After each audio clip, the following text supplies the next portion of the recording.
Bonjour, on va traiter lors de cette présentation la problématique de PMBOK, Project Management Body of Knowledge, afin d'illustrer un certain nombre de concepts qui sont utilisés au niveau de différents documents relatifs à PMI qui traitent le référentiel PMBOK. L'approche que nous allons traiter ici, c'est une approche pragmatique.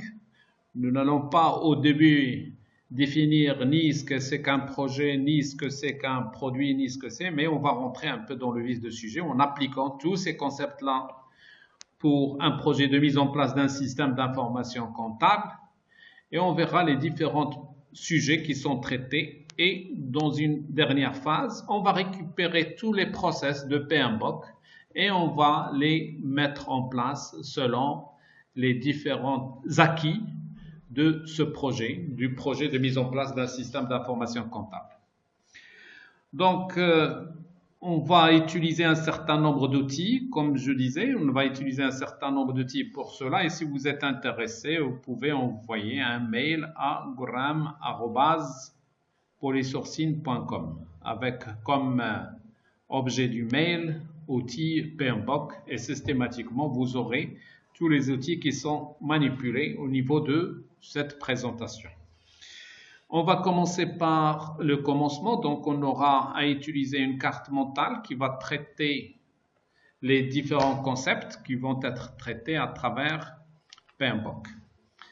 Donc PMBOK, il est là pour traiter le projet au niveau d'une organisation. On parlera organisation au sens large parce que ça peut prendre en considération une entreprise, comme ça peut prendre en considération un département d'État, comme ça peut prendre une association ou toute organisation d'une manière générale. Lorsqu'on voit l'organisation aujourd'hui, on peut la décrire d'une manière multiniveau, on peut la décrire en multiniveau selon les trois niveaux classiques qu'on maîtrise actuellement, à savoir le niveau stratégique, le niveau tactique et le niveau opérationnel. Alors, lorsqu'on parle de stratégie, systématiquement, ceci revient à préciser une vision. La vision, normalement, c'est avec une projection sur le long terme. Et lorsque nous avons cette vision, elle est décomposée généralement en un certain nombre de missions. Et lorsque nous avons ces missions-là, il va falloir qu'on mette en place les objectifs et ces objectifs doivent être SMART. Lorsqu'on dit SMART, c'est spécifique, mesurable, atteignable, réalisable dans le temps temporel. Et sans oublier, lorsqu'on a les objectifs, il faut qu'on puisse assurer un suivi. Et le suivi aujourd'hui se traite à travers le Balanced Scorecard ou le tableau de bord prospectif. Tableau de bord, on mettra le tableau de bord. Et je reviendrai à la mission, lorsque nous avons une mission, généralement, elles sont définies en un certain nombre de quoi? En un certain nombre de projets. Et l'ensemble de projets, on peut appeler ceci programme. Comme on peut avoir pour les grandes entreprises un portefeuille de programmes pour les entreprises, les multinationales, ils peuvent disposer d'une notion beaucoup plus importante que projet, plus importante que programme, allant jusqu'au portefeuille de programme. Et lorsque nous avons le projet, il va falloir qu'on précise un peu la description de ce projet et principalement de son livrable. Il faut qu'on accorde un budget avec, sans oublier, la durée du projet ainsi que la date de démarrage de ce projet. Et sans oublier, nous avons aussi à désigner pour cela un chef de projet avec son équipe et il contribuera lui-même à la détermination de l'équipe elle-même. Si on représente tous ces éléments-là, on peut parler ceci de charte, la charte de projet qui est le lancement officiel, qui est le lancement formel du projet. Donc, les minimums qu'on doit avoir, c'est la désignation du chef de projet, la description du projet avec son livrable. le budget et la durée.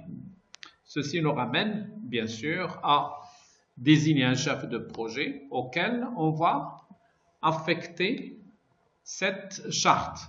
Donc, qu'est-ce qu'on va voir? On va voir cette charte on va la reprendre à ce niveau-là, c'est-à-dire au niveau de notre niveau tactique, et on fera une petite liaison à ce niveau-là pour dire, ça y est, nous avons un lien entre le niveau stratégique et le niveau tactique. Maintenant que nous avons le lien, on va désigner le chef de projet. En désignant le chef de projet, on va lui présenter la charte sur laquelle il va se baser pour la mise en place de son projet. Mais réellement, la charte ne suffit pas. Il faut lui présenter la charte et à côté de la charte, il faut qu'il lui demande de respecter la politique de l'entreprise. On ne voudrait pas des projets qui sortent de cette politique. Et lorsqu'on parle de politique, d'abord, c'est des normes qui sont prises en compte au niveau de l'entreprise. C'est des best practices qui sont pris au niveau de l'entreprise. C'est des guides qui sont définis au niveau de l'entreprise. Et au-dessus de tout ça, on a les lois. On doit assurer la conformité. La conformité avec les lois, la conformité avec les normes et la conformité avec les best practices. Parmi les best practices que nous avons PMBOK. Et pour cela, notre rôle, c'est de demander au chef de projet de réaliser son projet en tenant compte des best practices. Pas seulement PMBOK, il se peut qu'il y ait d'autres normes, d'autres projets. Et aujourd'hui, l'entreprise est amenée à mettre en place son référentiel interne tout en assurant le mapping ou bien la correspondance avec les référentiels et les standards. Le sujet que nous allons traiter, c'est on va demander à notre chef de projet de mettre en place ce projet tout en respectant, entre autres, le PMBOK. Alors, après avoir déterminé, donc on passe la main au chef de projet, mais en lui disant, s'il vous plaît, lorsque vous allez terminer, il va falloir, d'un autre côté, que vous nous rendez compte au fur et à mesure. Et là, ça va être tout simplement l'alimentation du tableau de bord pour montrer est-ce que les objectifs qu'on avait visés, est-ce qu'ils sont atteints ou non. À partir de cela, on va passer au niveau tactique. Par conséquent, on va fermer le stratégique et on se concentre maintenant sur le niveau tactique. Le niveau tactique, lorsque le chef de projet reçoit sa charte ou bien sa charte de projet, il va savoir à l'avance qu'il est là pour assurer la responsabilité d'un livrable. Un livrable qui est un produit. Le produit, il peut être logiciel, il peut être un chantier, un pont, il peut être une maison, il peut être un quartier, il peut être une ville, il peut être donc un produit d'une manière générale. Mais en appliquant le principe de P and P, c'est-à-dire Product and Process, on va s'intéresser aussi au produit et la manière avec laquelle on met en place ce produit. Et du moment que nous avons présenté ceci, il va falloir qu'on dise, puisqu'on va s'intéresser à la manière, c'est-à-dire au process, on va se dire quelles sont les différentes phases qu'on va mettre en place pour réaliser ce produit. Toute cette phrase que je viens de citer peut être remplacée par un simple mot qui est cycle de vie. Le cycle de vie étant très important. Et en rassemblant ces deux éléments-là, Product and Process, on doit mettre en place ce qu'on appelle le contenu. En anglais, c'est le scoop. Et on parle aussi en français canadien, la portée. Tout un chacun appelle. Mais pour nous, on ne va pas rentrer dans ces considérations linguistiques. On va parler seulement de scoop ou bien contenu. Une fois que nous avons le contenu, on doit mettre en place une planification. On doit gérer les délais. Et en gérant les délais, on va prendre en considération les coûts selon le budget qui a été défini et selon les délais qu'on va mettre en place. Alors, ce que je vais faire là, je vais mettre les 10 domaines de connaissances de PMBOK et après, on va utiliser les différents outils pour la mise en place de chaque domaine de connaissance. Donc, je répète, nous avons le contenu à travers Products and Process, nous avons les délais et nous devons mettre en place, les délais découlent généralement du cycle de vie. Regardez, les délais découlent du cycle de vie et nous avons à présenter le coût en tenant compte, entre autres, du délai. Et lorsque nous avons les délais, on va se dire, tiens, il va falloir qu'on maîtrise la qualité. Et cette qualité-là, aussi, elle présente deux volets, le produit et le process. Lorsqu'on est dans le produit, on appellera ça le contrôle du produit, ce qu'on appelle le contrôle qualité. Et lorsqu'on est sur le process, ça c'est le produit, et là nous sommes sur le process. Lorsqu'on est au niveau du process, on doit assurer l'assurance qualité. Alors l'assurance qualité, en réalité, on va la retrouver ici, au niveau des process. Process qu'on doit respecter au niveau de l'entreprise. Et lorsque on va les respecter, c'est à travers cette qualité. Regardez, cette qualité-là, elle doit être prise en compte au niveau de ces process. Alors, je peux même mettre à ce niveau-là. Pourquoi? Parce que le chef de projet peut avoir au niveau de ses membres d'équipe un responsable de qualité, mais ce responsable qualité, il va rendre compte à son responsable direct, qui est le directeur à qualité. Mais cela n'empêche, il peut rendre compte aussi au responsable du projet. Donc là, c'est pour montrer cette notion-là, assurance qualité. La qualité, c'est pour assurer, en deux mots, c'est pour assurer l'amélioration continue selon des exigences du client. Et cette amélioration, elle est connue par le biais de la roue des mines. Cette roue des mines, qu'est-ce qu'elle présente? Elle présente tout simplement le plan, do, check, act. Et cet acte-là veut dire tout simplement réajuster. Je vais le mettre en français, hein, réajuster par rapport à ce que nous avons comme recommandation. Et on verra les outils qui peuvent nous permettre l'utilisation de la qualité. Et on passera. La qualité, c'est pour l'amélioration. C'est pour améliorer. Mais d'un autre côté, nous avons ça, c'est pour tirer vers le haut. Mais d'un autre côté, nous avons quelques éléments qui risquent de nous tirer vers le bas, qui peuvent nous tirer vers le bas. Et c'est des contraintes, et ce qu'on appelle ici les risques. Donc, il va falloir qu'on maîtrise aussi les risques. Nous avons à assurer une équipe à travers l'affectation des différentes responsabilités. Donc, on aura à gérer notre équipe, donc les ressources humaines. À côté de cela, nous avons à assurer une bonne communication en interne et en externe avec les parties prenantes. Et lorsque nous avons les parties prenantes, nous devons les identifier et aussi déterminer quelle est la valeur ajoutée à apporter par chaque partie prenante et aussi quelles sont les différentes contraintes qu'on peut avoir pour chaque. Et lorsque on a les différents coûts qui vont assurer quoi? Qui vont assurer le paiement des différentes ressources, y compris les approvisionnements. Y compris les approvisionnements qu'il ne faut pas oublier. Alors, lorsqu'on a tous ces domaines-là, l'approvisionnement est lié au coût, nous avons le risque lui-même est lié à l'approvisionnement, est lié au coût. Nous avons ici un certain nombre de domaines qui sont liés et on doit assurer en plus de cela, nous devons assurer une liaison avec le niveau supérieur. Donc on parlera de l'intégration des différents domaines et aussi l'intégration avec le niveau supérieur. Pour cela, nous allons appliquer toutes ces notions-là. On va les appliquer à un niveau pour un projet que nous avons cité tout à l'heure. Et je commence ici par un plan de travail, un plan de notre projet. Alors, on commencera par la charte du projet.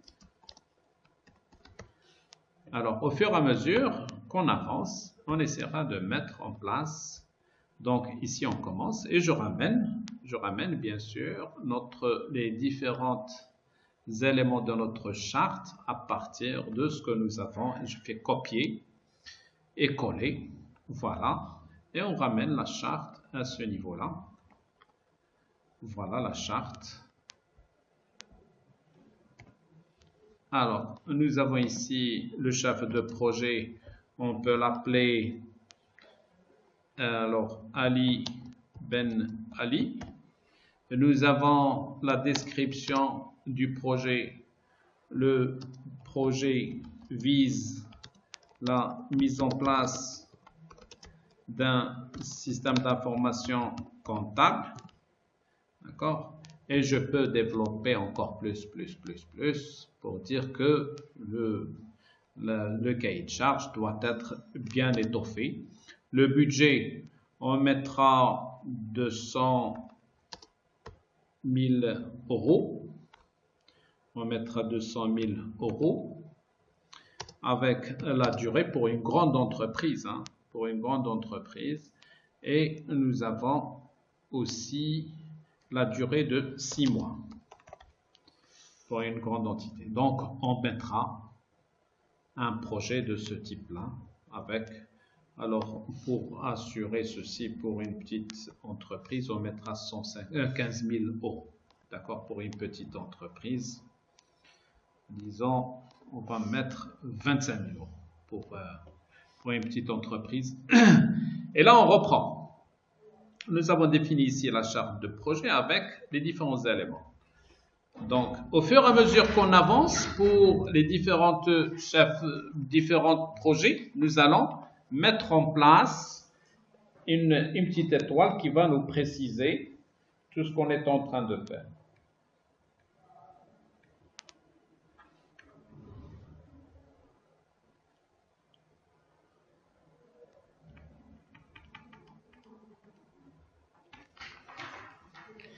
Alors, on va faire une petite étoile. Donc, on revient ici à ce niveau-là pour traiter. Nous avons traité la charte. On mettra une petite étoile ici pour dire que nous avons traité la charte. Maintenant, on revient au contenu. Le contenu, lorsque on va décrire le produit, on va le décrire avec un outil qui s'appelle Product Breakdown Structure. Alors là, Product Breakdown.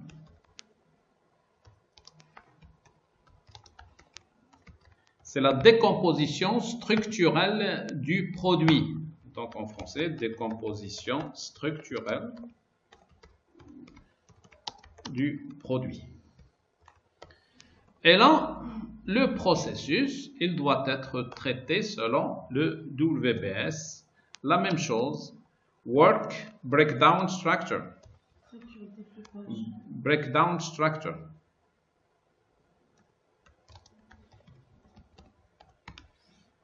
Alors, et là, on va retrouver tous les éléments que nous avons présentés au niveau de notre projet. On commencera par le PBS.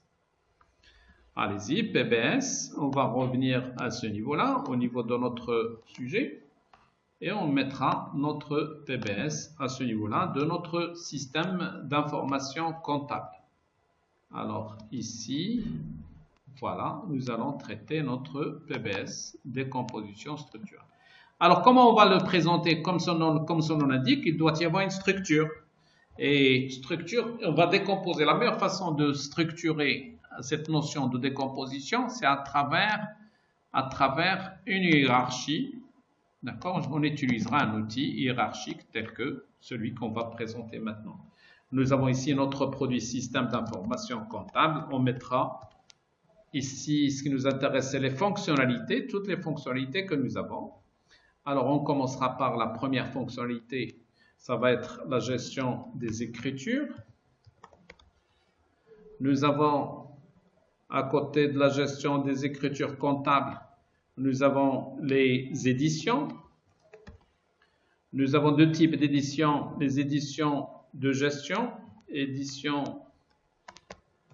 ou bien les états de gestion, on va appeler ça état de gestion. Et nous avons aussi les états de synthèse. À côté de cela, on aura la configuration de notre système, en termes de quoi? Référentiel. Et aujourd'hui, on doit assurer ce qu'on appelle l'intégration avec SSO, intégration SSO, ou bien tout simplement pour les utilisateurs, intégration SSO, ou bien l'Active Directory, dans le cas où nous avons Microsoft. Lorsqu'on parle ici gestion, ça peut être quoi? La création des écritures, la consultation, la modification, la validation. Lorsqu'on valide, on ne peut plus toucher. Et concernant les éditions, nous avons le journal, les états de gestion, nous avons le journal, nous avons le grand livre, nous avons la balance, nous avons aussi la balance, on se limite à cela. Ici, à ce niveau-là, nous avons le compte résultat. Nous avons le bilan, etc., etc. Donc, je peux mettre à ce niveau-là, je peux mettre à ce niveau-là toutes les fonctionnalités de notre produit qu'on va réaliser. Alors, puisque nous avons mis en place ceci, à quoi ça va nous servir? Alors, le PBS va servir d'abord pour le chef de projet comme un élément très important au niveau de son PMP. Lorsqu'on parle ici PMP, c'est Project Management Plan. C'est un ensemble de documents que le manager de projet, que le gestionnaire de projet doit avoir à sa disposition durant tout le cycle de vie du projet. Il doit être muni de différents documents et à chaque fois, lorsqu'il a besoin d'un document, il fait appel à son PMP, Project Management Plan. Et d'un autre côté, au fur et à mesure qu'on avance, par exemple, on a avancé, on est arrivé à un stade, on a, par exemple, ici, attendez, je vais mettre les différentes situations qu'on peut mettre pour que ça soit facile. Alors, ici, non démarré. Par exemple, la réalisation n'a pas encore démarré pour cette tâche. Nous pouvons aussi, cette tâche-là, elle est en cours de réalisation. Et on va voir aussi, elle est en cours de réalisation, mais il y a un problème. Il y a un problème. Et là, valider et tester, valider et terminer. On peut avoir une légende qu'on est en train de préparer pour pouvoir alors réaliser, terminer. Ici, réaliser et tester. Alors, je reprends. Donc, on était à ce niveau-là. Réaliser. Alors, tous ceux qui n'ont pas démarré vont être en bleu. On mettra ceux qui ont un problème, on va les mettre en rouge pour dire par exemple celui-là, nous sommes en train, mais on n'a pas pu réaliser ça. Alors, on est en train de mettre le code résultat, mais nous avons un problème de réalisation. Là, c'est non démarré. En cours, on va mettre une autre couleur, d'accord, qui est en cours de réalisation. On va mettre l'orange. Par exemple, celui-là, il est en cours. Celui-là aussi, il est en cours. Alors là, réaliser, lorsqu'on termine la réalisation, on mettra ceci, ça y est, testé, validé. Donc, il doit y avoir tout simplement, par exemple, le référentiel a été validé. Nous avons la création validée et nous avons à tout moment, le responsable du projet doit assurer le suivi de réalisation. Alors, ce suivi de réalisation avec, bien sûr, son équipe pour pouvoir suivre convenablement les différentes phases de réalisation. Là, ces petites légendes, on va les mettre à droite pour pouvoir assurer un bon suivi. Maintenant que nous avons notre PBS et on a montré l'importance d'utilisation du PBS, donc là, on mettra une petite ampoule nous allons voir un peu notre process. À travers quoi? À travers la décomposition structurelle des différentes activités. Alors, pour assurer ces différentes activités, nous allons voir la même chose. Nous allons prendre notre PBS et la base c'est le cycle de vie. Alors, la base, c'est le cycle de vie, mais on va essayer toujours de se baser sur des cycles de vie normalisés. Des cycles de vie, à chaque fois qu'on les cycles de vie, par exemple, ici, on est sur le développement de logiciels. Je vais prendre, par exemple, la norme, une norme qui traite le SDLC. SDLC, Software Development Lifecycle. Qu'est-ce qu'elle présente, la norme? Elle présente les phases suivantes. Alors, les phases suivantes, qu'est-ce que nous avons là? C'est notre système d'information comptable qui nous intéresse. Alors, qu'est-ce qu'elle présente la norme? Il vous dit, pour chaque développement logiciel, vous devez assurer les exigences, d'accord, expression des besoins, requirements, expression des besoins. Nous avons à mettre en place notre analyse, la conception, codage et programmation, et nous devons aussi assurer le test. Ça, c'est pour le cycle de vie de développement de logiciel. Alors, à partir de là, on pourra améliorer, bien sûr, concernant notre projet. Alors, on va avoir au début, par exemple, le lancement du projet, le kick-off. D'accord? Pour qu'on puisse, maintenant, on va le faire marier. Nous avons le cycle de vie qui est reconnu par les normes. On va maintenant l'habiller avec des notions managériales et aussi des notions de management de projet. Expression des besoins, qu'est-ce que nous avons à voir ici dans l'expression des besoins? Je peux développer, je peux avoir, par exemple, présentation du cahier des charges, je peux avoir tout ceci, c'est un travail que doit mener le chef de projet, je dis bien. Alors, présentation du cahier de charge, je dois avoir élaboration du PBS pour que ça soit validé, donc sachant que lui, il a déjà une idée là-dessus, mais il doit être élaboré au niveau des activités. Et là, validation, à la fin, on va faire la validation des besoins. L'analyse, on peut mettre analyse et conception, d'accord? Analyse et conception, j'ai rassemblé les deux. Alors, dans l'analyse, on peut commencer, si on est par exemple UMLien, si on est dans UML, si on maîtrise UML, on peut mettre élaboration du diagramme de use case, de cas d'utilisation. Cas d'utilisation. On peut avoir diagramme de classe, élaboration du diagramme de classe.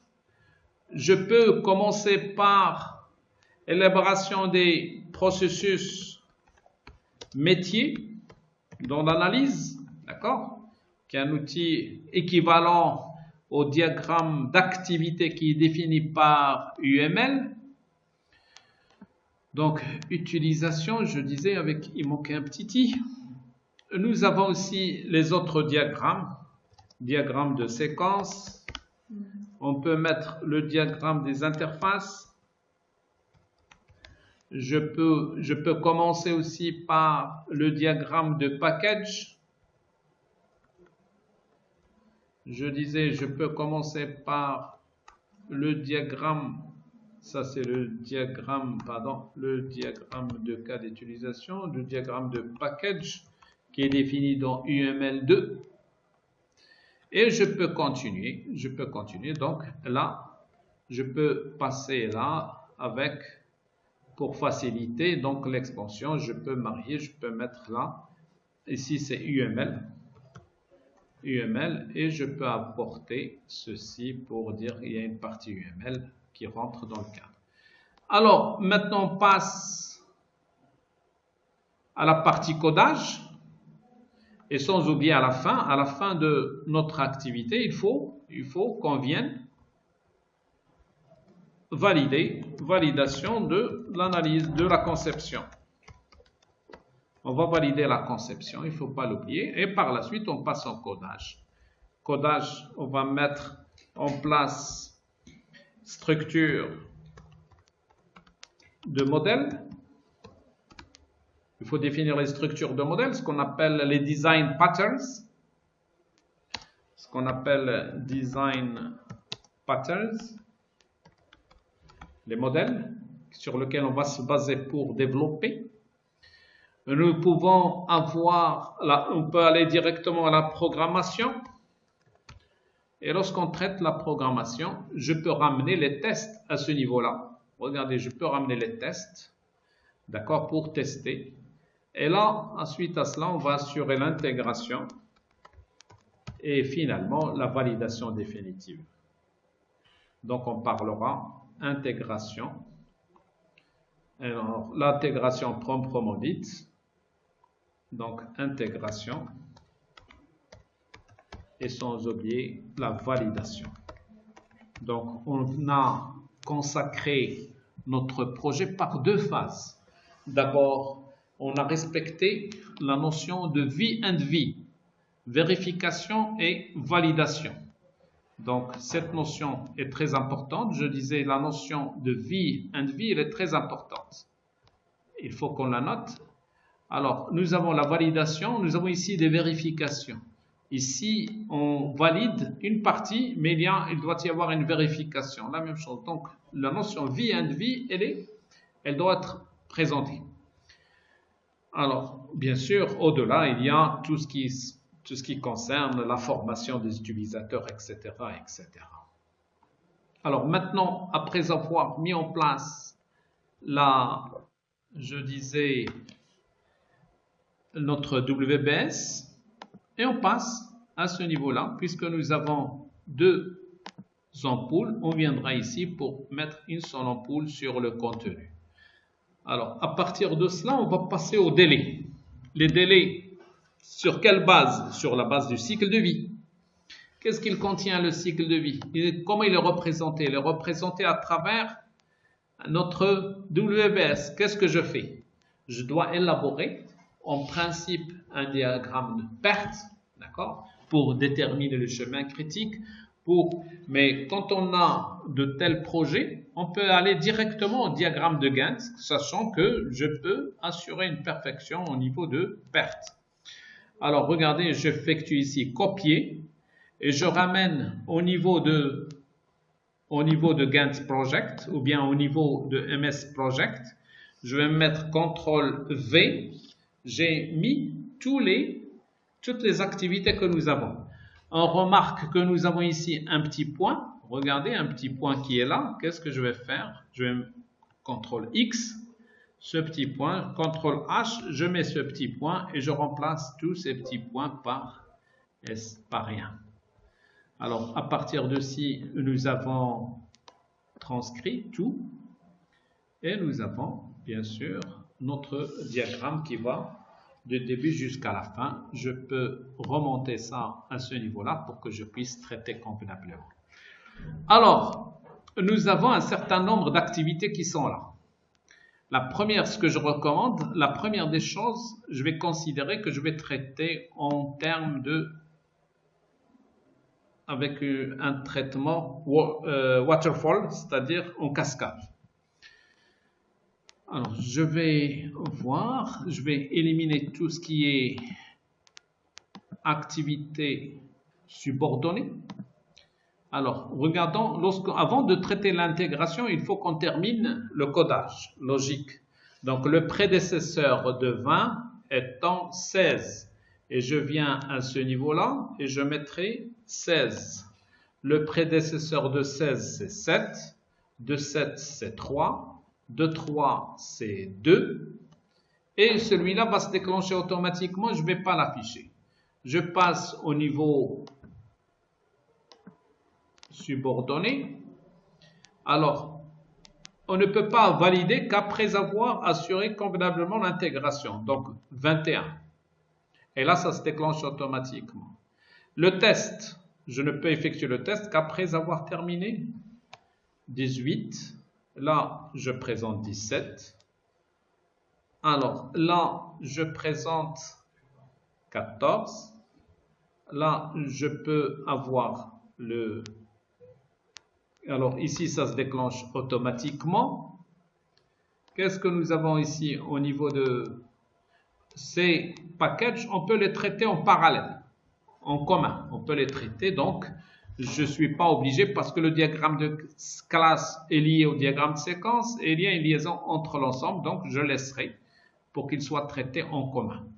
Je viens à ce niveau-là, diagramme, il sera traité automatiquement, mais celui-là, UML, va être traité après le diagramme métier, après les process métiers. La validation, quand nous avons ici le 6, le prédécesseur sont 5, prédécesseur ici c'est 4, et celui-là va être déclenché automatiquement, celui-là aussi va être déclenché automatiquement. Ce qui fait, nous avons là au début toutes les activités, mais qu'est-ce qu'on va faire? Nous allons tout simplement assurer ces activités en automatique.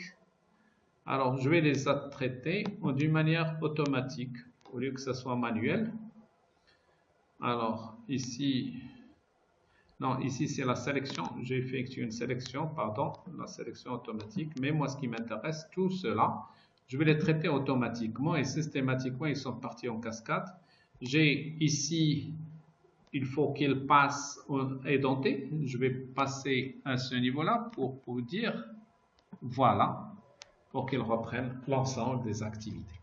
Maintenant que nous avons ceci et qu'on a mis toutes les activités en automatique, nous allons traiter les durées. Les durées, tout ce qui est en gras, il va être calculé automatiquement. Et on commence par le commencement. Alors, la durée qu'on doit avoir étant de combien? Je vais voir selon, bien sûr, nous aurons 6 mois. 6 mois à traiter, c'est-à-dire on doit terminer.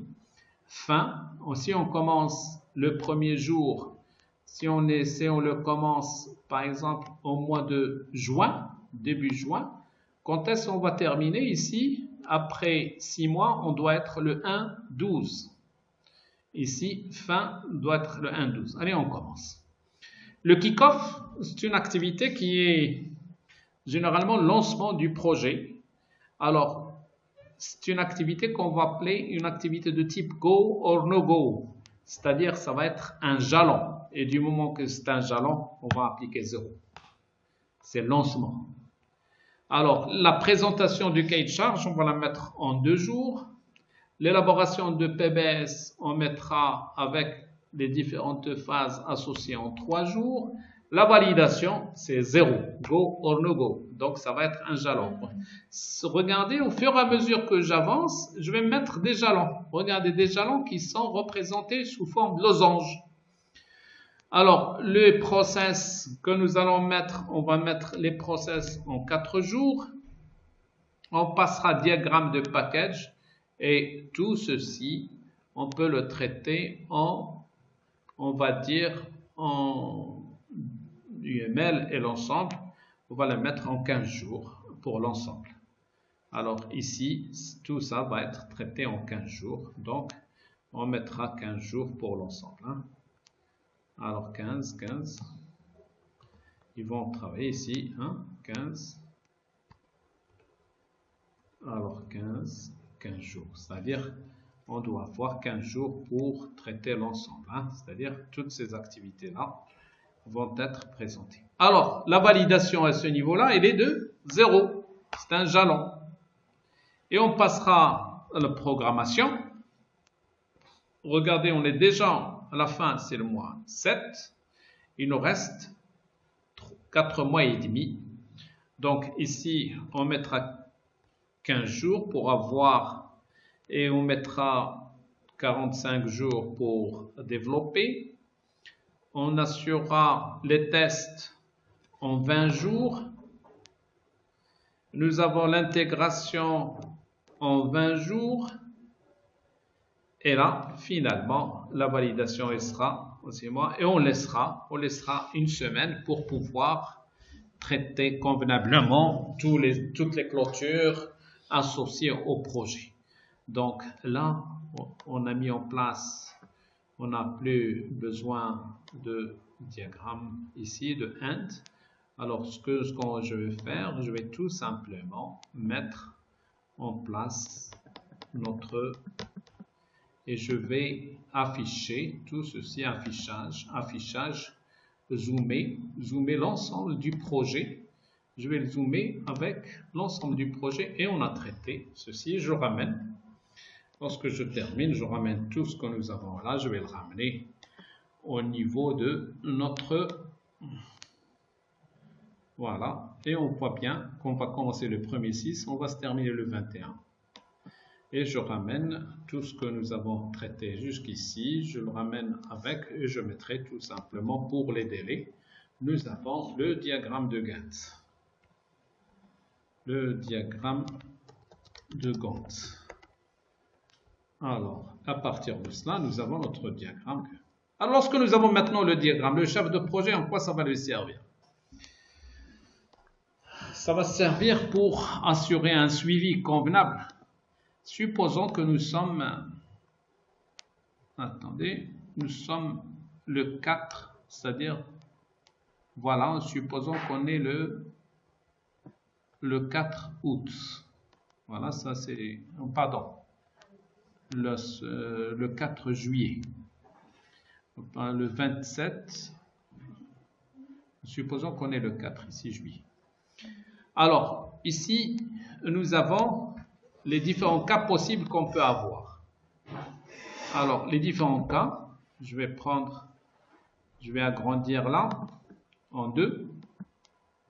Alors, ici, je vais agrandir pour pouvoir... Donc, on a commencé tout pour voir... Voilà, très bien. Supposons que nous sommes là. Et que les travaux, malheureusement, je vais mettre ici 2 types de flèches. Nous avons une flèche en vert et nous avons une flèche en rouge. Si par exemple, nous devons être là et que l'activité est toujours là, ça veut dire qu'on est en rouge. C'est-à-dire, voilà, on devait être en bleu, d'accord, mais en réalité, les gens, ils sont tout le temps en modélisation. On devait être dans la structure, on devait être dans le design patterns, la mise en place design pattern, et malheureusement.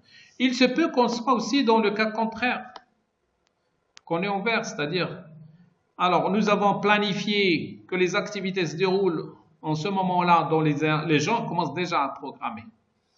Alors, en réalité, il ne faut être ni en rouge, ni en vert, il faut être en bleu et gérer convenablement ces délais pour pouvoir traiter en bleu. Alors, on repart au niveau de notre FreeMind pour pouvoir traiter ceci, dire, bon voilà, nous avons terminé les délais. C'est la manière avec laquelle on va gérer les délais. Je répète, on va revenir sur tous les process de PMBOK et dire, bon voilà, chaque process à quoi il correspond, chaque process après avoir maîtrisé les différents domaines de connaissances. Et pas seulement les domaines, là on parle de domaines de connaissances,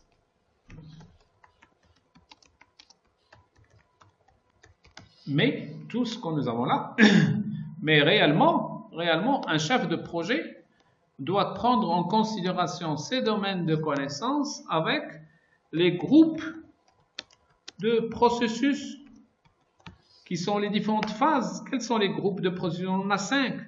Nous devons maîtriser ce qu'on va assurer au niveau du démarrage, ce qu'on doit assurer au niveau de la planification, ce qu'on doit assurer au niveau de l'exécution, ce qu'on doit assurer au niveau du contrôle et finalement ce qu'on doit assurer au niveau de la clôture. Donc on retrouve toutes ces notions-là et on viendra pour voir après les différents groupes de processus qui sont définis par PMBOK. Maintenant on passe au coût. Alors, les coûts veut dire tout simplement qu'on doit gérer notre budget.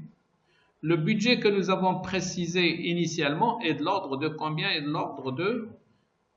Alors, on va voir, le budget, c'était à titre indicatif 25 000 euros. Alors, c'est sur moi, et nous avons bien sûr à affecter ces 25 000 euros convenablement. Alors, la meilleure façon pour aujourd'hui pour traiter le budget, c'est, si on n'a pas d'outil, c'est Excel. Alors, Excel, nous devons maîtriser les composantes, le budget, n'est-ce pas? Le budget, et on doit aussi prendre le budget, et je dois à l'avance assurer la réalisation du budget. Il est réalisé à combien? Et lorsque nous avons les composantes de quoi? Les composantes de notre produit. Notre produit, c'est un système d'information. Les composantes des systèmes d'information sont le hardware, le software de base, c'est-à-dire les systèmes d'exploitation, les SGBD, etc. Nous avons à mettre le networking aussi, à prendre en considération le networking. Nous avons RH, tout ce qui est ressources, c'est une composante aussi.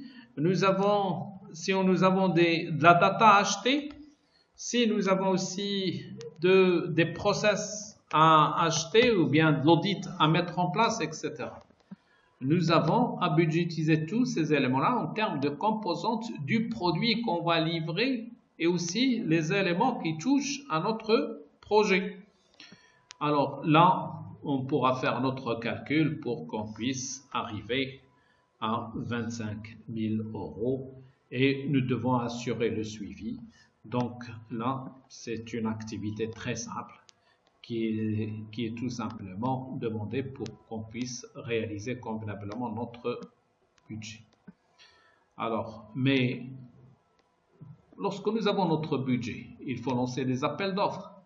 Et lorsqu'on est, ici le budget, je disais, ça c'est le global. Le global, alors, au 25, budget en milliers d'euros, hein, en cas euros là. KO, là aussi en KO, pour assurer le suivi. Il y a des techniques pour cela, des techniques qui traitent, attendez, je vais mettre là, des techniques qui traitent par exemple le total cost of ownership, le coût total de possession. Je vais mettre ceci pour dire, bon voilà, il faut assurer le coût, le suivi des coûts. Et pour assurer convenablement les coûts, il faut qu'on mette en place, je vais mettre ça.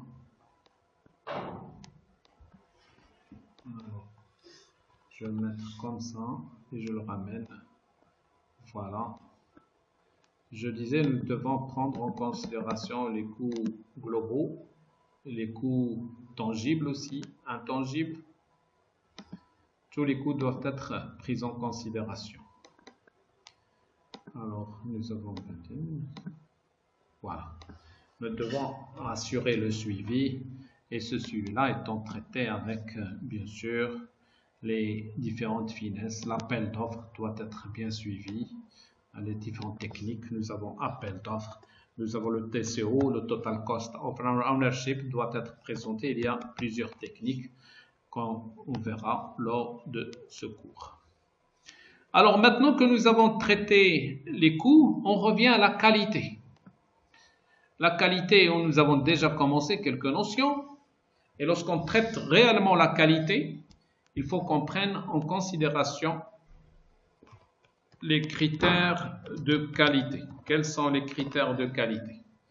Et lorsque nous avons les critères de qualité, il faut qu'on mesure ces critères de qualité. À travers quoi?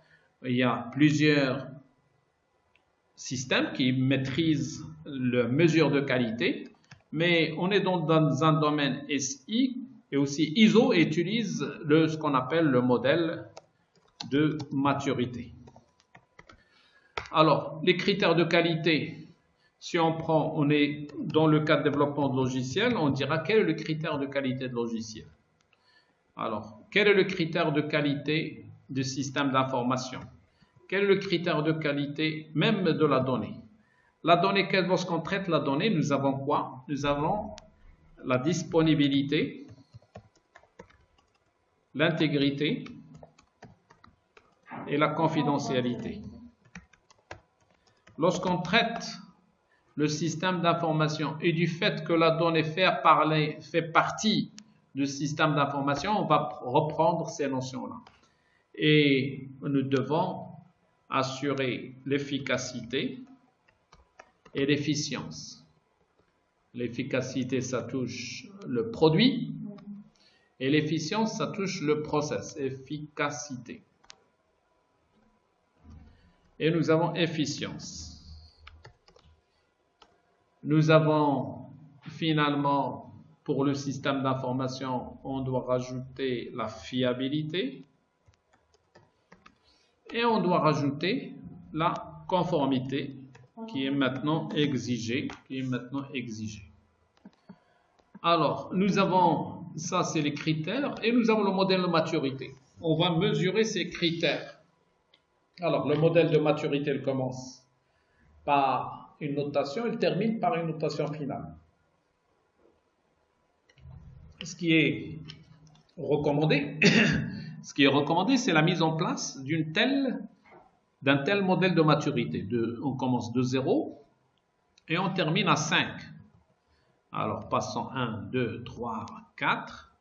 Lorsqu'on donne 0, ça veut dire que le critère est inexistant. Les gens, ils ne savent même pas si le critère existe. Même pas, ils ne sont pas conscients. Et là, on parle inexistant. 1, le critère existe, mais on n'a rien fait. On n'a pas fait grand-chose. C'est-à-dire, on est sensibilisé, on est initié. Phase initiale.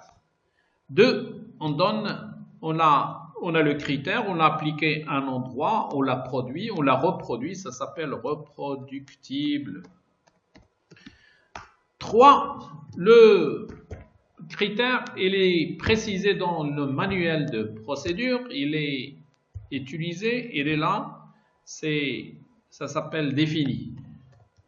Le niveau, il s'appelle défini. 4, pas seulement il est défini, mais il est mesuré. On commence à avoir des indicateurs liés à ce critère. Ça s'appelle mesurer. Ou bien gérer, ou bien maîtriser. Je peux mettre maîtriser.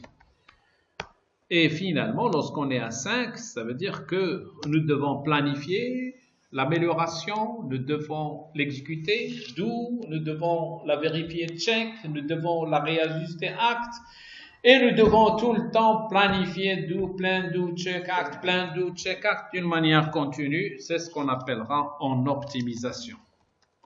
Ou bien, il y a ceux qui disent optimiser, je les respecte, hein, optimiser. Donc, le tout maintenant, c'est d'appliquer ces notions-là. Si on prend le système, les critères du système d'information, je vais les mettre au niveau de au début, on disait la qualité, c'est le cahier de charge. Oui, c'est le cahier de charge, mais à travers quoi? À travers, je dois mettre en place des critères de qualité. Là, je mets qualité et je vais voir comment on peut utiliser ceci convenablement. Nous avons 6, on mettra 7, nous avons là. Ah non, c'est le contraire que je dois mettre. Alors, nombre de colonnes, je mettrai 3, et là, je mettrai 7, et je peux mettre nos... Alors, voilà, je vais les mettre rapidement pour pouvoir... Hop, voilà. Hop. Alors, ici, c'est pour tout simplement préparer convenablement les différents... Alors, nous avons ici, voilà, les différents critères. Maintenant, on doit revenir à notre système pour dire, voilà, qu'est-ce qu'il faut mettre. Ici, on dira la situation telle qu'elle est maintenant et la situation future. Alors, as is, to be. As is, et nous avons to be. Alors, Ici, on va donner les critères un par un, n'est-ce pas? Et lorsqu'on donne le critère, selon quoi? Selon le modèle de maturité. Nous avons le modèle, il part de 0 à 5. Et à chaque fois, je vais donner le cas et on va essayer de réfléchir ensemble. Alors, si on demande, est-ce que le système d'information est efficace? Et on dit, oui, il est efficace et l'efficacité elle se trouve dans notre manuel et que cette efficacité, elle dit ceci et cela. Et en plus de cela, nous les avons mis en place ces critères-là pour l'ensemble et nous avons des mesures et depuis un an, on n'a plus touché à rien. On va mettre 4 parce qu'il n'y avait pas d'optimisé. On demande, est-ce que le système présente l'efficience? Oui, il présente l'efficience. Cette efficience, on a suivi une formation très importante concernant l'efficience des systèmes d'information. Et on l'a appliqué pour le module de gestion des écritures, mais on n'a pas eu le temps de le terminer. Là, c'est reproductible, on est conscient. La disponibilité, elle est très importante. Nous l'avons définie, nous l'avons mis en place dans notre manuel. Et malheureusement, on n'a pas eu le temps de l'appliquer partout. Là, c'est 3. Intégrité, c'est quoi l'intégrité? On ne sait même pas ce que ça existe, mais je ne sais pas, les gens ne savent même pas si ça existe, là c'est inexistant. Bien sûr, la confidentialité est très importante, on a mis en place, on a défini selon les notions de SSO et sont appliquées partout, on a des mesures et en plus de cela, tous les 3 mois, on met en place un plan d'amélioration et là, on rectifie, on vérifie et ça c'est 5. Et on donnera 1 et on donnera 2. Alors, ce qui nous intéresse, c'est le passage de as is to be. Le passage, ici, on passera à 5. Là, on peut passer à 4. Là, on peut passer à 5. On passera à 4 plutôt. Là, on passera à 3. Là, on est obligé de faire la route des mines. Là, on passera à 3. Là, on passera à 5. Et lorsqu'on termine toutes nos activités, toutes nos activités que nous avons présentées, on peut la présenter selon quoi? Selon une représentation graphique. Je fais copier tout ça, et j'arrive à ce niveau-là pour mettre un schéma, d'accord, un graphique. Je mets un graphique, le meilleur c'est le radar que nous avons là, et on présente le radar à travers ce qu'on avait vu, et voilà, et on termine cette partie de radar pour dire, bon voilà, nous avons présenter notre qualité et c'est maintenant on a commencé à toucher la qualité. La qualité n'est plus un travail simple, d'accord? Je disais la qualité n'est plus un travail, j'allais dire complexe, mais on commence à toucher cette qualité-là. Et du moment qu'on commence à la toucher, ça devient pour nous une clarté au niveau de, nous avons les critères de qualité, on commence à mesurer les critères. Là, c'est pour le système d'information. Si je suis sur un pont, je présente les critères de qualité du pont. Si je suis sur tel domaine, j'utilise le plus important, c'est qu'on essaie d'appliquer les critères de qualité tels qu'ils sont définis dans les best practices et dans les normes.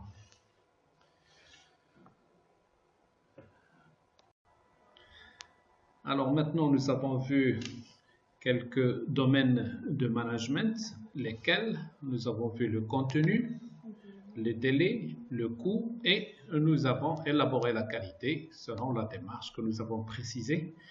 Alors, maintenant on va traiter les risques. Les risques, en réalité, c'est pour pouvoir anticiper et prévoir les différentes dysfonctionnements qui peuvent affecter à la fois le produit et le projet. On va se focaliser beaucoup plus sur les 2 volets. Donc, la démarche classique consiste à d'abord identifier les risques. Après les avoir identifiés, on va les évaluer et l'évaluation s'effectue selon l'impact et la probabilité. Après cela, on peut élaborer une cartographie des risques. On peut cartographier.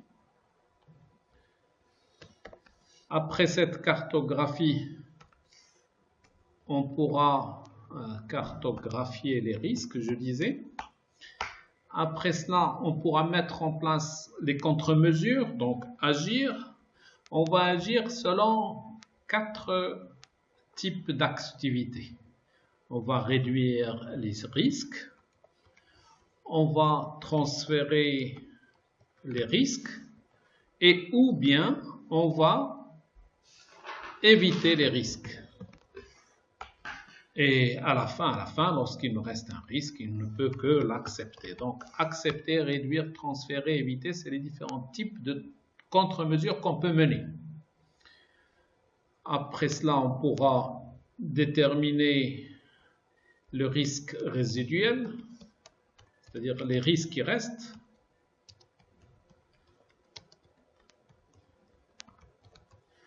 Après ce risque résiduel, on doit le valoriser. Valoriser en kilo-euros. Et suite à cela, lorsqu'on le valorise, on pourra le provisionner. Quand on le provisionne, généralement, on doit tenir compte au niveau des coûts. Donc, regardez, c'est étroitement lié, c'est pour cela. Au fur et à mesure, on a vu que les délais impliquent les coûts, que la charte implique le contenu, que le contenu implique les délais, que le délai implique l'ensemble des activités. Et c'est pour cela que la notion d'intégration est devenue très importante parce qu'on doit intégrer tous ces domaines de connaissances. Alors, lorsque nous avons cette valorisation, c'est ce risque, la liste des risques restants, le risque résiduel, nous allons assurer les contrôles. Nous pouvons contrôler et on doit mettre en place 3 types de contrôles. Le contrôle préventif, le contrôle détectif et finalement le contrôle correctif. Et ainsi, nous devons appliquer ceci pour bien maîtriser comment ça, c'est les différentes définitions, mais les différentes notions que nous avons. Mais généralement, on doit appliquer ceci, on doit appliquer cela pour les différents cas que nous allons traiter. Alors, disons, on doit reprendre ceci pour un cas. Donc, on a préparé à ce niveau un cas qu'on doit traiter. C'est le cas que nous avons ici à ce niveau-là. On va essayer de le traiter convenablement. Voilà. Il est demandé d'assurer un management des risques du système d'information comptable présentant les situations suivantes. Les mots de passe sont utilisés d'une manière que chaque poste de travail tel que la caisse dispose d'un code d'utilisateur qui est aussi partagé par les différents employés. Les sauvegardes telles que, donc la caisse, on disait, telles que les sauvegardes, je disais, ne sont effectuées qu'à la fin de chaque semaine. Les utilisateurs qui élaborent les situations fiscales utilisent des fichiers Excel sur leur propre clé USB. La base de données centrale est logée dans un data center se trouvant dans un pays qui ne reconnaît pas les lois relatives à la donnée à caractère personnel. Les utilisateurs ne contrôlent leurs données physiques à la fin du mois. La liaison Internet de communication avec le data center ne présente nullement d'équipement de sécurité. Alors, qu'est-ce qu'on va faire? Nous allons prendre ce qu'on a là et nous allons utiliser ces situations-là. On voit bien que ces situations qui présentent des caractères négatifs. Alors, on va appliquer ceci, ce qu'on a expliqué là. Alors, on va identifier les risques. Ce que ça veut dire identifier les risques, ça veut dire qu'on va affecter un identifiant à un risque. Nous avons situé tout à l'heure plusieurs risques. Maintenant, on va voir avec Excel comment on pourra traiter ceci.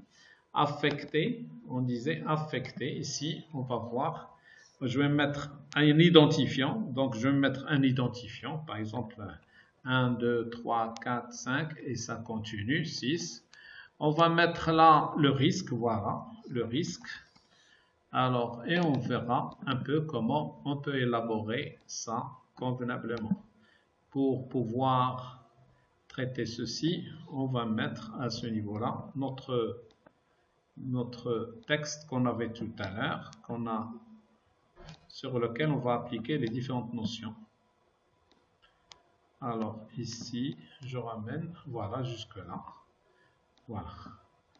Alors ici, quel est le premier risque? On va essayer de réfléchir. Les mots de passe, regardez, ce qui m'intéresse, c'est la manière avec laquelle je vais raisonner pour traiter.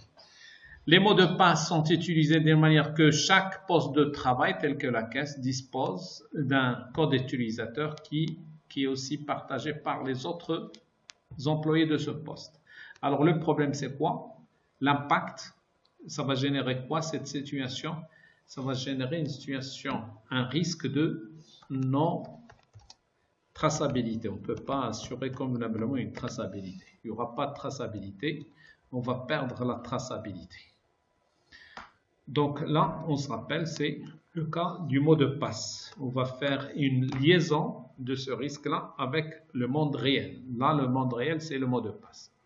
2. Les sauvegardes ne sont effectuées qu'à la fin de la semaine. Donc, c'est un risque. On va effectuer le sauvegarde, on risque la perte de données. Sauvegarde fin de semaine, c'est là.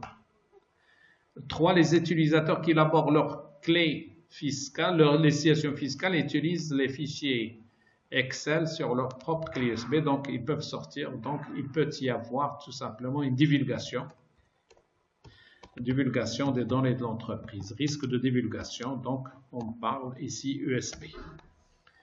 4. La base de données centrale est logée dans un pays, d'accord, dans un pays qui ne reconnaît pas les lois relatives aux données à caractère personnel. Ça veut dire tout simplement qu'on ne va pas être conforme avec la loi, donc on sera ici dans une situation de non-conformité. Non-conformité, ici données personnelles. 5. Les utilisateurs ne contrôlent leurs données physiques à la fin du mois, c'est-à-dire c'est un risque d'erreur. Contrôle fin de mois. Finalement, la liaison Internet, donc elle ne présente nullement d'équipement de sécurité. Là, on est dans un risque d'intrusion. Et là, on dit Internet. On mettra Internet protocole. Alors, à partir de cela, on avait dit, au niveau de la démarche qui est reconnue, au niveau de notre démarche, on avait dit, on va par la suite effectuer l'évaluation. Alors, on va évaluer très bien selon l'impact et selon la probabilité. Après cela, on doit assurer des contre-mesures. Alors, les contre-mesures, c'est-à-dire les différents types d'actions. Les contre-mesures que nous avons. Donc, selon quoi? Selon réduction, transfert, évitement et sans oublier aussi acceptation des risques. Une fois que nous avons ces éléments-là, je disais, une fois que nous avons ces éléments-là, on peut encore reprendre l'impact et probabilité. On peut l'établir encore et généralement, nous pouvons assurer ce qu'on appelle la gravité aussi. D'accord? La gravité pour pouvoir traiter ce cas. Alors, on ramène tous ces éléments-là. On va les ramener, on va les mettre sous notre PowerPoint pour pouvoir les traiter convenablement. Donc ici, on ramène ceci, on le mettra à ce niveau-là. Voilà, au niveau de PowerPoint pour qu'on puisse, on double-clique à ce niveau-là et on prendra un cas. Voilà, on aura ici, on prendra celui-là en vente. Alors voilà, non, en vente, voilà. Et lorsque nous avons celui-là, on pourra l'agrandir pour pouvoir le traiter convenablement. Voilà.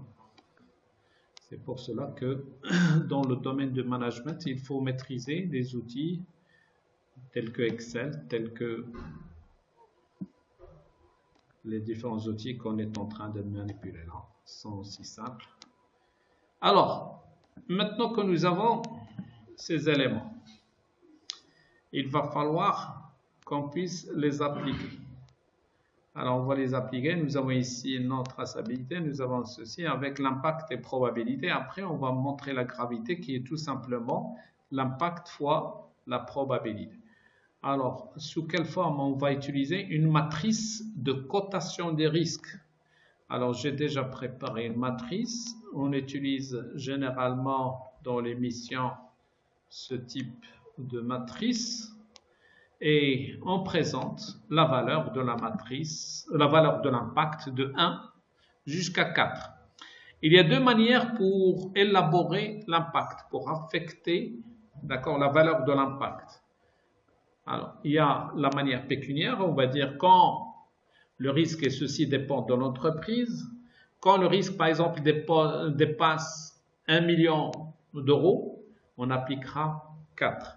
Quand il dépasse 100 000, quand il passe 10 000 et inférieur à 1000, pardon, quand il dépasse 1000 et inférieur à 1000, c'est faible. Là, c'est une manière pécuniaire. Comme on peut présenter une présentation hiérarchique. Et on dira 4 quand ça affecte la direction générale, c'est stratégique, c'est-à-dire ça va immobiliser la direction générale. 3 quand ça va affecter une direction. 2, ça va affecter un service. 1, ça va affecter un employé. Donc, le tout, c'est de savoir à quel niveau on va affecter ce risque. Et nous avons la probabilité. La même chose, nous avons le 1, ça peut être une fois tous les 2 ans. Probable, une fois par semestre. Fréquent, une fois par semaine. Très fréquent, c'est quotidien. Donc, ceci, la matrice ainsi que la présentation de la manière avec laquelle on traite le risque doit figurer au niveau de la politique de management des risques, comme on avait dit tout à l'heure, c'est à ce niveau-là qu'on doit le retrouver. Comme au même titre, je disais, au même titre que la qualité, nous avons ici la qualité, on l'avait présentée selon, bien sûr, l'assurance qualité. Comment on va assurer l'assurance qualité? Et ici, politique des risques. On doit montrer dans la politique des risques. On doit montrer la procédure. On doit montrer aussi les outils utilisés pour traiter ce risque. Donc là, on a traité là. On est en train d'évaluer. Après, on va élaborer la cartographie. Et on continue. Maintenant qu'on a mis en place ceci, on va donner les valeurs. Pardon, on va donner ces valeurs.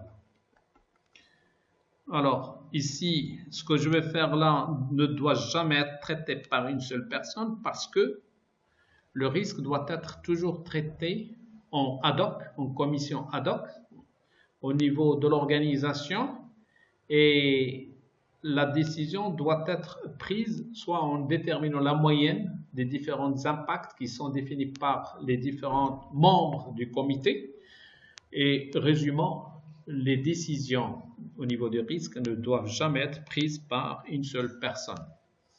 Là, le risque, rapidement, je vais donner les différents types, les différentes affectations. Je peux donner ici, par exemple, 3, la 4, 2, 4, 3, 3.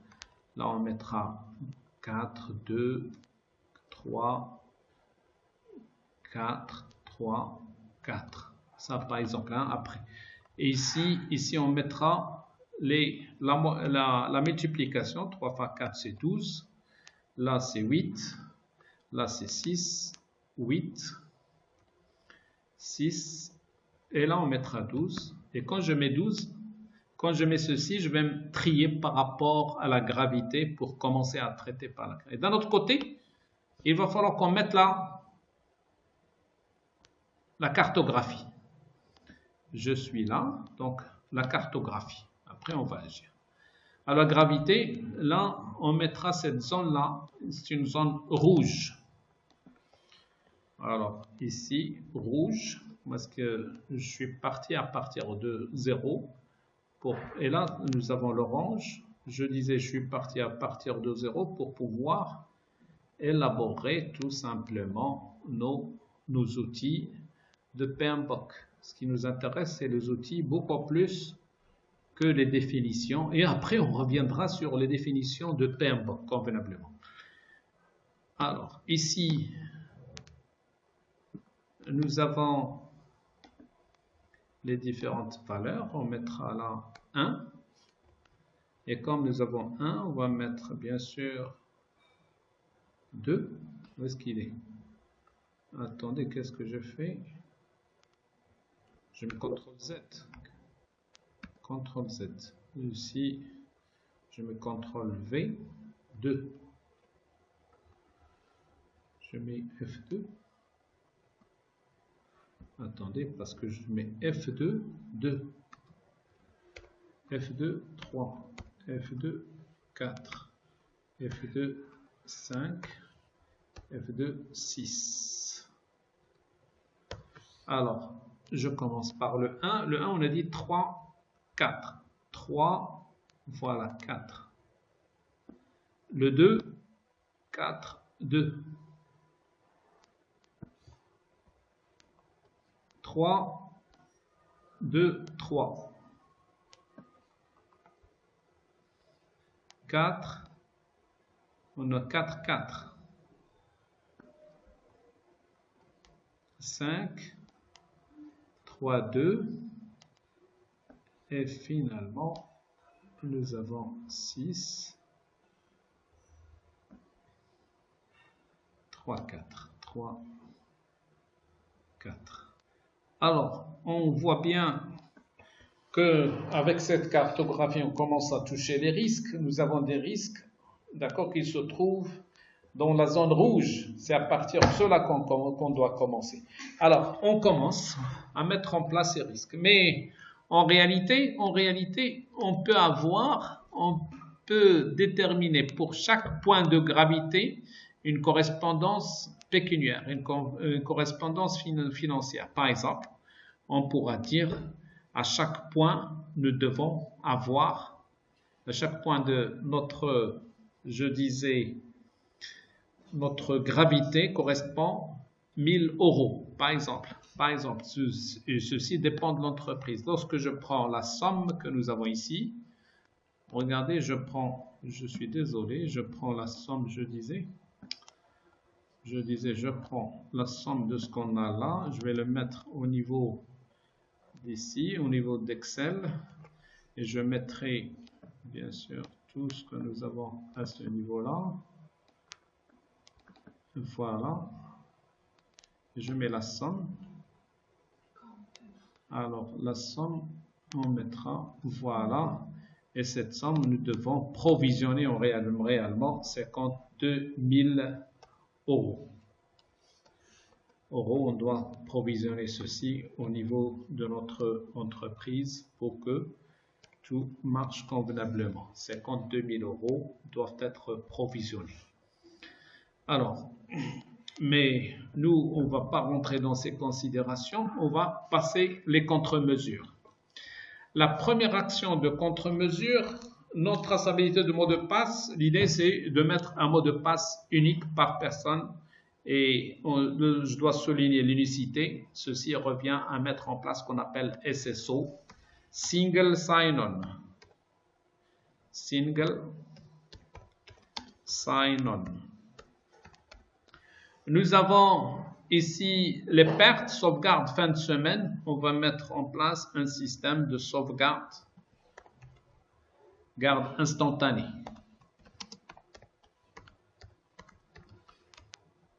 Une divulgation de la clé USB, nous avons bloqué les ports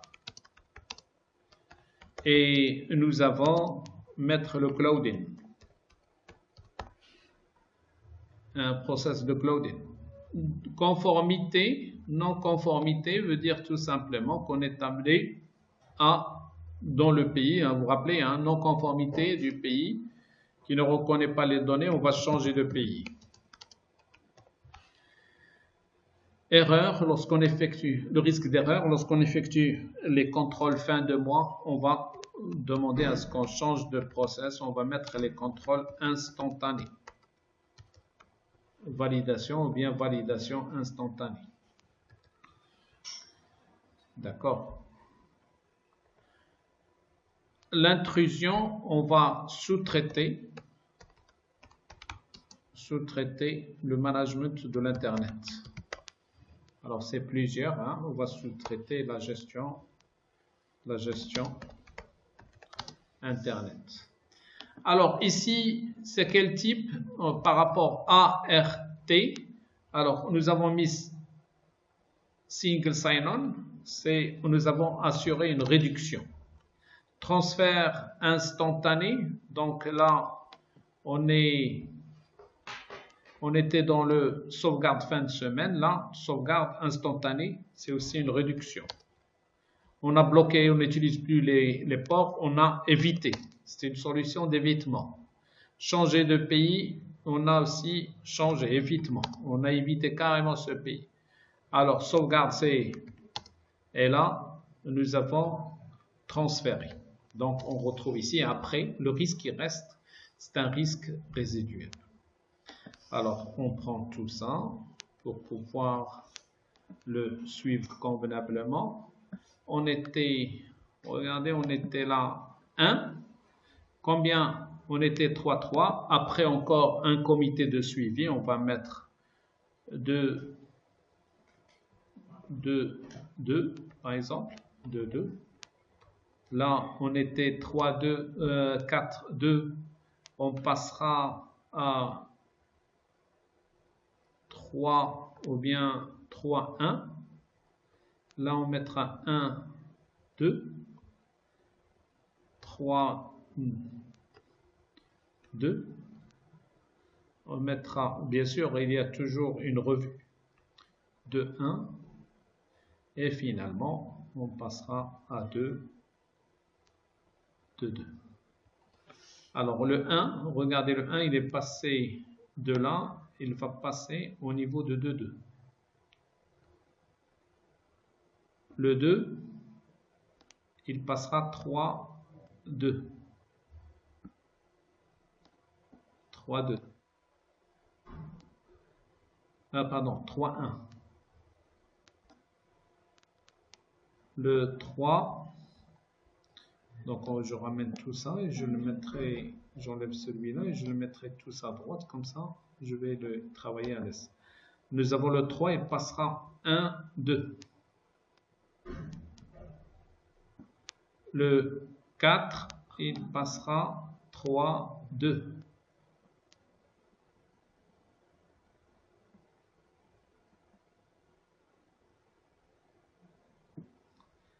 Le 5, 2, 1. Et finalement 2 pour le 6.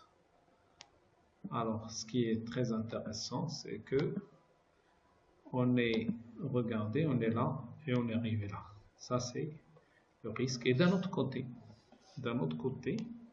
là, on est après cette action-là, on est passé 4, 3, 2, 6, 2, 4. Alors, on est passé de cette situation à celle-là et je reviendrai à notre fameux Excel pour montrer ce qu'on a fait.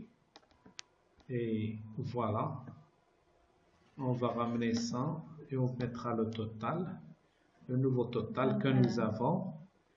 Voilà le nouveau total. Alors, nous sommes là avec, on est passé de 52 et 21 avec une différence de 31 000 euros. Et on se pose la question, est-ce que les contre-mesures que nous avons faites à ce niveau-là, est-ce qu'elles sont à, d'accord, 31 000 euros ou inférieures à 31 000 euros? Donc, c'est ces contre-mesures que nous avons. Quel est le budget que nous avons ici pour traiter? Alors, ceci nous ramène à dire, bon, voilà la démarche qu'il faut prendre pour assurer ici le management des risques. Comment on peut l'assurer? Et on reviendra sur les définitions au niveau de PMBOK après, avec les différents process qui sont définis par PMBOK. Alors, ceci nous ramène encore à mettre une petite ampoule au niveau de notre risque et on passera à RH. RH, il y a plusieurs volets pour gérer RH. Nous avons le volet qui présente le côté personnel avec tout ce qui est émotion personnelle, etc. Donc tout ce qui est émotion individuelle. Et nous avons tout ce qui est activité, la gestion des ressources humaines par activité. Ce qui est préconisé, c'est qu'on puisse prendre en considération les affectations des activités aux différents membres de l'équipe projet. Et ces différents membres se traitent classiquement comme d'autres référentiels à travers la matrice de responsabilité RACI. RACI, responsable. Accountable, aussi on présente accountable. Pourquoi on dit accountable? Parce que c'est accountable, parce que c'est ce qu'on a à mettre en place pour approuver et pour signer tout ce qui est demande de frais. Et nous avons consulté et nous avons informé. Alors, en principe, on doit avoir minimum un, voire plusieurs. Ici, on doit avoir un et un seul par process. Ici, on doit avoir 0 ou plusieurs. Ici aussi, on peut avoir 0 ou plusieurs. Quelle est la différence que nous avons entre consulter et informer? Lorsqu'on est consulté, on est amené à présenter un avis. Alors, on revient pour la mise en application de RH au niveau de notre projet. Alors, pour notre projet, quelles sont les équipes, quelle est l'équipe projet qu'on va définir? Donc, à travers quoi? Ce qui m'intéresse pour traiter mon projet, c'est à travers notre WBS. C'est mon WBS. C'est pas PMBOK qui va me présenter l'équipe projet. C'est les outils du management de projet. Donc là, c'est notre WBS. Je vais tout simplement prendre en considération les principales activités que nous avons, à travers quoi je prends tout ce que nous avons là. Et je vais le mettre avec un petit... Voilà, ce qui m'intéresse, c'est l'analyse. Qui c'est qui va faire l'analyse? Qui c'est qui va faire le codage? Qui c'est qui va faire l'intégration avec les différents volets que nous avons? Moi, je vais me contenter de ça. Je peux rajouter d'autres activités, comme je peux aller jusqu'à ce niveau le plus bas. Mais pour notre présentation, pour gagner du temps, nous allons prendre tout simplement les principales... Alors, là, je vais enlever ça parce que vous l'avez et je vais mettre ici matrice RACI. Cette matrice RACI, je vais mettre alors à travers un nombre de colonnes, je vais mettre 7 et après 9 et après je peux enlever et là je peux mettre, voilà, et je mettrai bien sûr, voilà, avec les différentes... Alors là, j'ai ici, là, j'ai ici, comme je peux apporter, et là je peux lancement. Je peux rajouter une phrase lancement pour dire, voilà. Alors les différents intervenants au niveau de notre projet, nous avons d'abord, comme c'est un projet stratégique, nous allons avoir le directeur général. C'est un projet financier, on va voir le DAF, on va voir un comptable. On va avoir le DSI, on doit avoir l'analyste, analyste concepteur, on va voir le programmeur, on va voir aussi, je disais le programmeur, nous allons avoir aussi administrateur base de données, et finalement administrateur système. Système est aussi qui peut s'occuper, d'accord, pour des cas. Alors, expression du besoin, d'abord on a oublié le kick-off. Le kick-off, on l'a oublié, il faut qu'on le mette en place. Je ne sais pas pourquoi je l'ai oublié, mais c'est pas grave. Je vais insérer line above. Alors, kick-off. Kick-off, qu'est-ce qui va le réaliser? Alors, on peut proposer que ça soit réalisé par ce process de kick-off est réalisé par le DAF conjointement avec le DIC et nous aurons à mettre en place le directeur général pour approbation. Et là, on va informer ceux-là, ils vont être informés et c'est possible qu'on fasse une consultation au niveau de l'administrateur et aussi au niveau de l'analyste et aussi au niveau de comptable. Et là, le programmeur, il va être informé. Expression des besoins, c'est sous l'approbation de du DAF, qui c'est qui va réaliser, il va consulter, par exemple, et ceux-là peuvent être consultés. Celui à la limite, il va être informé parce que, et celui-là va être informé, la base de données, oui, celui-là va être informé. Et on peut informer le directeur général, oui ou non, ça dépend. Nous avons l'analyste. L'analyse, c'est sous la responsabilité de l'analyste. C'est lui qui va le réaliser.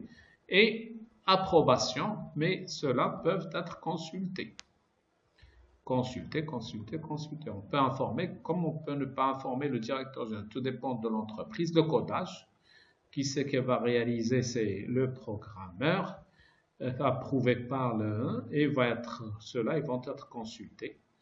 Et comme je peux aussi, avec l'administrateur pour réaliser la base de données, et s'il s'agit aussi de SSO et tout ça, on peut faire et on va consulter le DAF.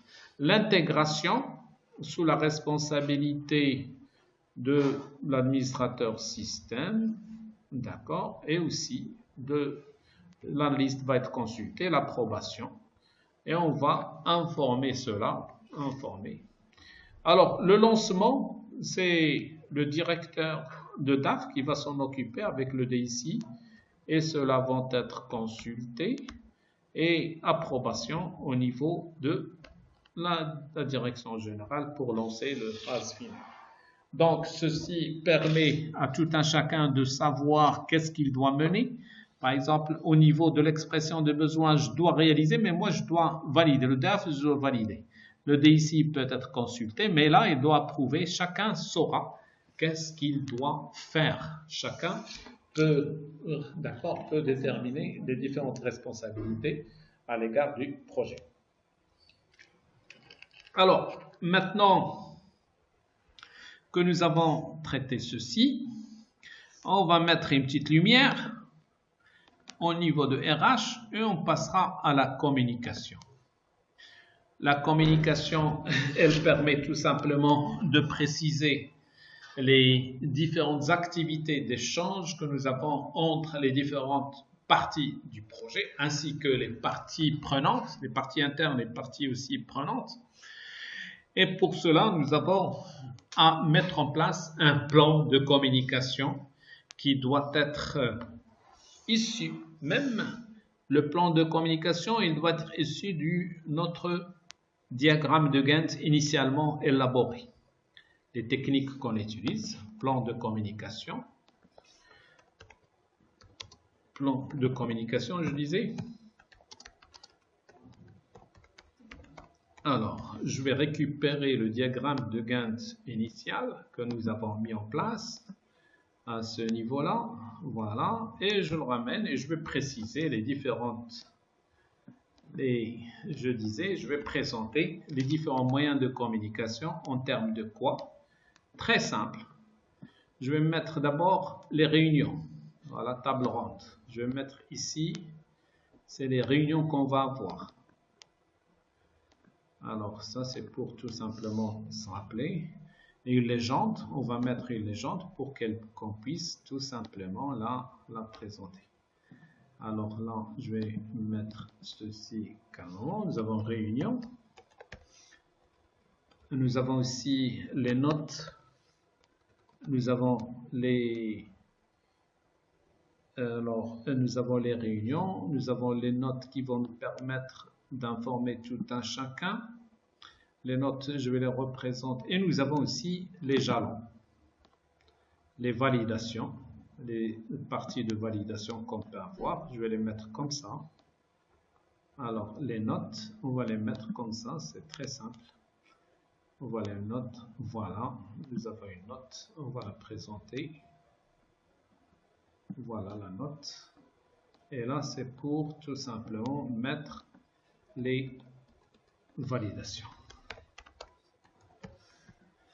Voilà, ceci étant fait, pour tout simplement, c'est une petite légende qui permet de préciser chaque élément, qu'est-ce qu'il doit faire, qu'est-ce qu'on doit faire pour chaque élément.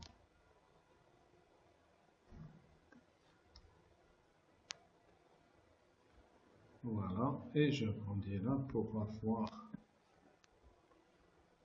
je vais agrandir pour être en bas. Voilà. Très bien, parfait.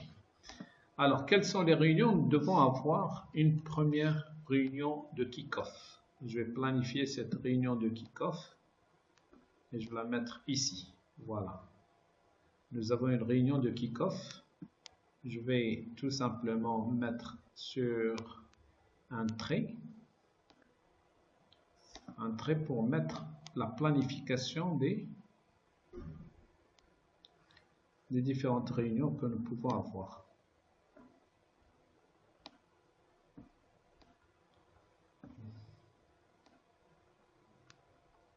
Voilà. Attendez, parce que ça c'est... Oh. J'arrive pas à mettre en place un travail soigné de ce type-là. Voilà. Je vais le mettre au milieu et je vais l'agrandir comme il faut pour pouvoir... Voilà. Alors, nous aurons à ce niveau-là une réunion. Nous aurons une note aussi. Une note, on va mettre une note stratégique parce que le projet qui est présenté, il est stratégique. D'accord? Il faut mettre la note stratégique. Nous avons ici une réunion de validation. Voilà, pour qui correspond à un jalon, qu'il faut le préparer. Nous avons une réunion d'atelier. Nous avons ceci, pour lancement définitif. Alors, pour lancement, nous allons mettre, et chaque réunion, je disais, chaque réunion doit avoir son appellation. Je disais, chaque réunion doit avoir son appellation qui lui est propre.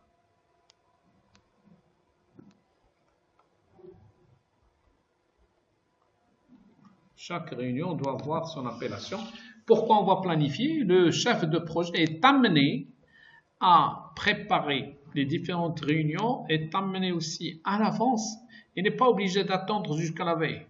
Dans sa préparation, il est amené à planifier le contenu. Par exemple, lors d'une réunion, il doit préciser l'objet de la réunion, ceux qui vont assister, la présence au niveau de la réunion, quelles sont les attentes de la réunion, les différentes recommandations avant réunion, les recommandations après réunion, tous ces éléments-là, il doit les préparer à l'avance pour assurer la bonne communication parce qu'il y a énormément de projets qui échouent. Lorsqu'on essaye d'analyser la cause de ces échecs, on trouve la mauvaise communication. La mauvaise communication. Alors, la communication, il doit être prise en compte et principalement sur le terrain. Les parties prenantes, c'est les différentes intervenants. Ça peut être les fournisseurs, ça peut être aussi les éléments, les internes, d'accord, les parties prenantes internes au niveau de l'entreprise. Ce qui nous intéresse là, c'est lister les parties prenantes et voir quel est l'apport de chaque partie prenante. Quels sont les différents apports de chaque partie prenante. Et lorsqu'on présente l'apport, on doit les déterminer selon des indicateurs. Indicateurs pour assurer le suivi d'apport de chaque partie prenante. Chaque partie prenante, quelle est la bonne? Là, c'est un élément qui est très simple, qui n'est pas complexe. Donc, je vous laisserai le soin tout à chacun de mettre un tableau de cette manière-là et de le compléter selon partie prenante ici. Je mettrai partie prenante. Bien sûr, pour cette partie prenante, un tableau qui correspond à chaque projet. D'accord? Et on mettra les différentes, chaque partie prenante. On mettra ici, bien toujours, il faut mettre, alors 1, 2, 3, 4, quatrième partie prenante. Et là, la désignation de la partie prenante. Là, quelles sont les attentes? Il faut à l'avance quelles sont les attentes à l'égard de cette partie prenante. Et lorsqu'on précise ces attentes, je dois préciser les indicateurs, un indicateur,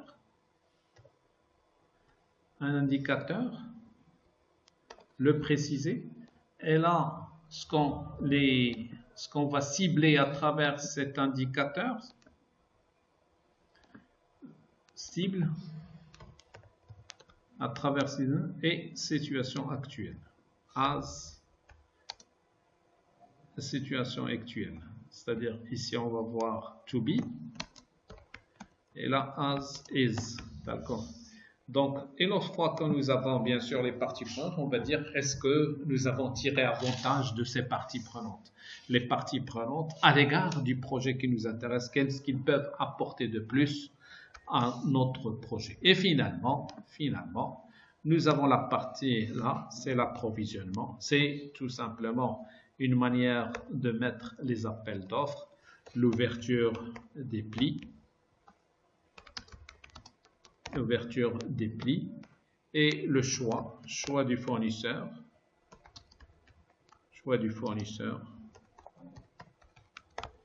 Et lorsqu'on effectue le choix du fournisseur, automatiquement, on doit anticiper sur les différents conflits éventuels avec les fournisseurs pour préparer le contrat. Il ne faut pas, d'accord, les contrats, il faut anticiper. Donc, c'est une partie qui est administrative, mais il faut aussi la prendre en considération. Ainsi, nous avons présenté les 10 domaines de connaissances, mais ce qui nous intéresse là, c'est ce que nous avons fait là d'abord, c'est leur application. Mais maintenant, on va revoir tout ceci à travers les process, les différents process de démarrage, les process de planification, d'exécution, de contrôle. Et en faisant le mariage, ce qu'on va faire, c'est le mariage des différents process avec les groupes de process lors de la prochaine présentation.